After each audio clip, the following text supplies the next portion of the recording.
નમસ્કાર મિત્રો, સ્વાગત છે આપનું આજના વિડીયોમાં। આજે આપણે આરબીઆઈની જે મીટિંગ હતી રેપો રેટ વિશે એમના પર ચર્ચા કરવાના છીએ, થોડી માર્કેટ પર ચર્ચા કરવાના છીએ। તમારી પાસે જો આ પ્રકારના સ્ટોક હોય તો તમારે થોડું ધ્યાન દેવું જોઈએ। એ શરૂ કરીએ। આજે આરબીઆઈની મીટિંગમાં જોવા જઈએ તો કંઈ એવું ખાસ હતું નહીં। જે રેટ છે એ અનચેન્જડ જ છે, એની અંદર કોઈ પણ બદલાવ કરવામાં આવ્યો નથી। 6.5% જે છે એમને સેમ જ રાખવામાં આવ્યો છે, પણ જે નવું છે એ છે 7 નવા સૂત્રો પોઈન્ટ આપવામાં આવેલા છે આપણા ગવર્નર તરફથી। તમને ખ્યાલ હોય તો કાલે જ આપણે એક વિડીયો બનાવેલો કે વેલ્થ બનાવવાના 7 સોનેરી સૂત્રો। તો એવું લાગે છે કે ક્યાંક આપણા આરબીઆઈ ગવર્નર પણ આ વિડીયો તો નહીં જોતા હોય ને, નહીં જ જોતા હોય, આઈ એમ શ્યોર, બટ કારણ કે એ લોકો પણ 7 સૂત્રો લઈને આવી ગયા છે। તો આજે એવા કયા 7 સૂત્રો છે એના પર ચર્ચા કરશું। થોડી અમેરિકન ઇકોનોમી વિશે વાત કરશું, ઓવરઓલ અર્થતંત્ર વિશે વાત કરશું, અને લાસ્ટમાં તમારા સેક્ટર, અગર તમે આ સેક્ટરમાં સ્ટોક છે તો તમારા માટે થોડું જાણવા જેવી બાબતો વિશે પણ આપણે થોડી ચર્ચા કરશું। તો ફર્સ્ટ પોઈન્ટ એ છે કે જે ઇન્ફ્લેશનનો દર છે, ફુગાવાનો દર, એ થોડો કંટ્રોલમાં છે પણ જોઈએ એટલો કંટ્રોલમાં આવતો નથી। એ એક ચિંતાનો વિષય છે, અને એ જ્યાં સુધી કંટ્રોલ નહીં આવે ત્યાં સુધી જે વ્યાજદરની નીતિઓ છે એની અંદર પણ કોઈ વધારે આપણને ફેરફાર જોવા મળશે નહીં।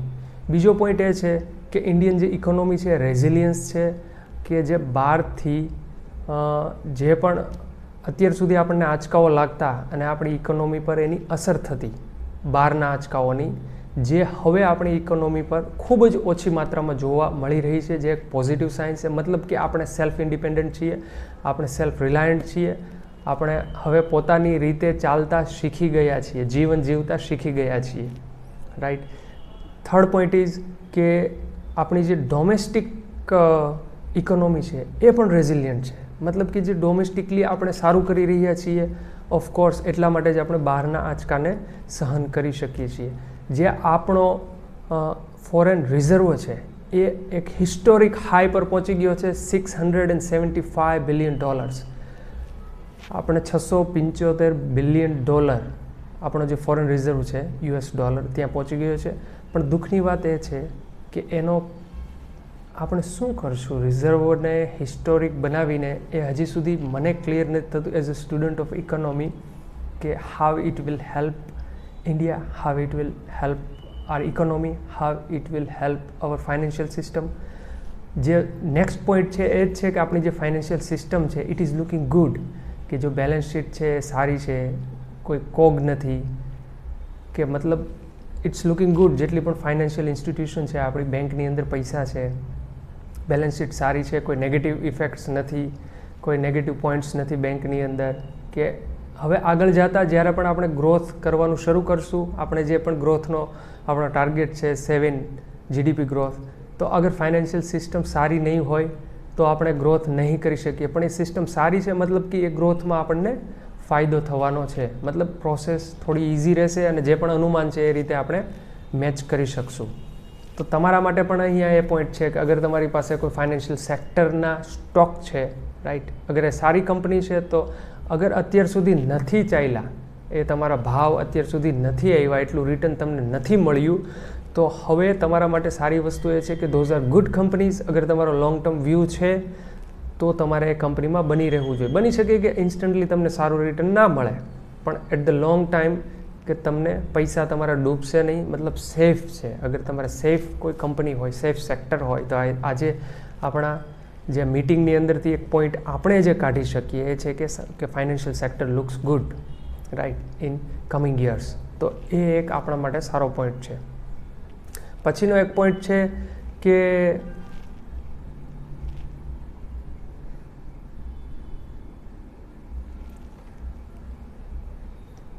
પરંતુ આરબીઆઈને એક પ્રશ્ન એ છે કે જે ફાઇનાન્શિયલ ઇન્સ્ટિટ્યુશનની અંદર, જે ફાઇનાન્શિયલ માર્કેટમાં જે પૈસા આવે છે એ પૈસાનો ફ્લો ખૂબ વધારે છે, કે જે ઇકોનોમી છે એમાંથી પૈસા નીકળી જઈ રહ્યા છે અને શેર માર્કેટમાં આવી રહ્યા છે। એ એક પ્રશ્ન છે એમને, અને એના વિશે એમણે સેબી સાથે પણ ચર્ચા કરેલી છે। સેબીએ હજુ સુધી કોઈ ક્લિયરલી વાત નથી કરી. હા, કોઈ ઇન્ડિકેશન છે કે ભાઈ એફએનઓની અંદર બહુ જ ભારણ છે, એ આપણે ઓછું કરવું જોઈએ. આરબીઆઈએ પણ આજે કોઈ એવી ક્લિયર ડાયરેક્શન નથી કહી કે કોઈ એવો પોઈન્ટ ના કીધો કે જેનાથી આપણને ખ્યાલ આવે કે એ લોકો આગળ શું કરવા જઈ રહ્યા છે. પણ એટલું તો છે કે એના માટે કોઈ ચિંતાનો વિષય છે અને એમની એણે સેબી જોડે ચર્ચા પણ કરેલી છે અને આગળ જોઈએ કે એમાંથી શું નીકળે છે, શું કન્ક્લુઝન આવે છે કે હવે ફાઇનાન્શિયલ માર્કેટમાં શું કરવા માગે છે. જે મેઇન પોઈન્ટ છે, જે બેંકમાં આપણા પૈસા હતા, સેવિંગ એકાઉન્ટ હોય, એફડી હોય કે કોઈ અન્ય સ્વરૂપે, એ પૈસા બેંકમાંથી નીકળી જે રિટેલ ઇન્વેસ્ટરના છે 5, 25, 50,000, લાખ, 5 લાખ, 10 લાખ જે બેંકમાં પડેલા રહેતા, એ એમાંથી નીકળી અને હવે શેર બજારમાં આવી ગયા છે. તો જ્યારે બેંકોમાં પૈસા નહીં હોય તો જે આપણી ડોમેસ્ટિક ઇકોનોમી છે, જે લોકલ બિઝનેસ છે, એમાં ક્યાંક ને ક્યાંક બેંકોને પ્રશ્ન આવે છે. કારણ કે બેંકોને જ્યારે લોન આપવાની થશે ત્યારે એમની પાસે પૈસા નહીં હોય તો લોન કઈ રીતે આપશે. તો આખું જે આ ચક્ર છે એ ક્યાંક ને ક્યાંક ધીમું પડે છે અને રોકાય છે. જે ચિંતા આરબીઆઈને છે કે આ પૈસા જે વધારે આવે છે એ ઇનફ્લો ક્યાંક ને ક્યાંક આપણે મેનેજ કરવો પડશે, કે બેન્કિંગ સિસ્ટમમાં પણ ઇનફ પૈસા રહે, કે પૂરતી એક લિક્વિડિટી રહે માર્કેટની અંદર, કે આપણે જે ઇકોનોમિક જરૂરિયાત છે મેન્યુફેક્ચરિંગની, પ્રોડક્શન ઇન્ડસ્ટ્રીની, એને આપણે પહોંચી વળીએ અને સાથે શેર બજારનું પણ એક બેલેન્સ જળવાઈ રહે, કે એમાં પણ એક ઇનફ પૈસા આવે. તો આ એક ચિંતાનો વિષય છે કે એવું કહે છે કે રિટેલ ઇન્વેસ્ટરો વધારે પડતા પૈસા તમે શેર માર્કેટમાં ન રોકો અને બેંકમાં પણ થોડા પૈસા રહેવા દો, આવું કહેવા માંગે છે. જોઈએ હવે આગળ શું થાય. પણ એક જે પોઈન્ટ હતો, જે પત્રકારનો એક પ્રશ્ન હતો, એના જવાબમાં એવું કીધું કે ભાઈ યુએસ ઇકોનોમી છે એ એટલી ધીમી નથી જેટલી તમે માની રહ્યા છો.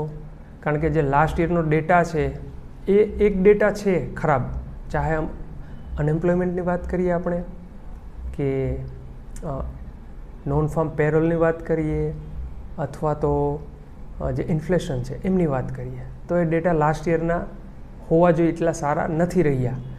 પણ મીટિંગમાં એવું કહેવામાં આવ્યું કે જે આ ડેટા છે એ ખાલી 1 મહિનાના છે, તમે એક ક્વાર્ટર તો જવા દો, ત્યારે આપણે કોઈ કન્ક્લુઝન પર આવી શકીએ કે હવે હા સ્લો ડાઉન થઈ રહ્યું છે. બટ એવું માનવું છે આરબીઆઈનું કે US economy is doing good, it is fine, કંઈ ચિંતા જેવું નથી, ચિંતાજનક કંઈ પણ નથી, ચિંતા કરવા જેવું નથી.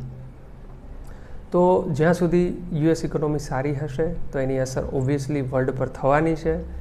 અને બીજો પોઈન્ટ કે જે વર્લ્ડનો ગ્રોથ એસ્ટિમેશન છે, જે વર્લ્ડ બેંક હોય, IMF હોય, એમણે જે આપેલો છે ઇટ ઇઝ અરાઉન્ડ 3%, રાઈટ, 3%ની આસપાસ છે, જે લાસ્ટ યર કરતાં ખૂબ જ સારો છે. લાસ્ટ યર ઘણો ઓછો હતો.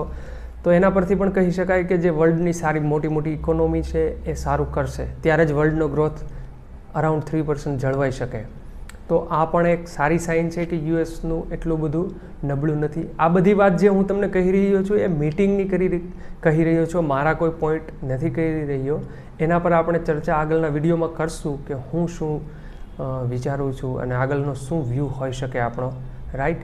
તો આજે ખાલી આરબીઆઈ વિશે જ આટલી વાત હતી. અગર તમને આ વિડીયો પસંદ આવે છે તો લાઇક કરો, શેર કરો અને સબસ્ક્રાઈબ જરૂરથી કરો. કોઈ પ્રશ્ન હોય, કંઈ સજેશન હોય તો કોમેન્ટ પણ જરૂરથી લખો. વિડીયો જોવા માટે ખૂબ ખૂબ ધન્યવાદ.